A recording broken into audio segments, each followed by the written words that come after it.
Orang yang baik, yang hebat, orang yang sentiasa memandang kekurangan dia. Ya, dia pandang orang lain semua hebat, aku ni jauh lagi tuan. Orang tu orang baik itu. Ya, orang tu orang baik. Maka dia akan ada sifat tawadhu dan sebagainya. Ya, walaupun hakikat dia dah hebat, dia tak pernah pandang. Sebab tu masuk dalam hadis Nabi sallallahu alaihi wasallam. Ya, iza aradallahu bi'ambi khairan faqahahu fid din wa zahadahu fid dunya wa bassarahu uyubah. Bila Tuhan nak pilih seorang hamba yang lebih baik, jadi selamat dunia dan selamat akhirat. Dalam hadis ni 3, hadis lain banyak lagi ni hadis ni. Yang pertama apa? Tafaqquh fid din. Faqahahu fid din. Allah buka qalbi dia, suka tafaqquh. Makna apa? Memperkasakan ulumuddin, ilmu Allah Taala. Ya, dia suka mencari ilmu agama. Yang kedua, zahadahu fid dunya.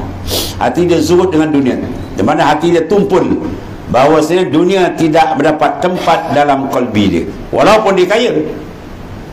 Dunia letak lepas tangan dia. Macam para sahabat kaya-kaya kan.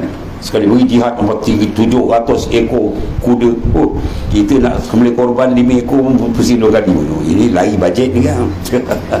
Kan dia orang sap bagi. Sebab apa? Sebab dunia letak tapak kaki tangan. Jangan izinkan dunia masuk dalam kalbi.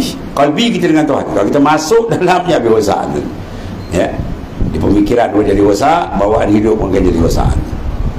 Yang ketiga kita bincang ni, wa bassarahu uyubah. Dan Allah Ta'ala buka semua kerja ni, Allah Ta'ala punya ni. Allah Ta'ala buka bassarahu uyubah.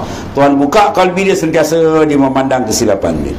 Dia rasa dia masih jauh dengan Tuhan. Dia masih rasa dia gelap lagi dengan Tuhan. Padahal dia dah hebat daripada banding orang lain.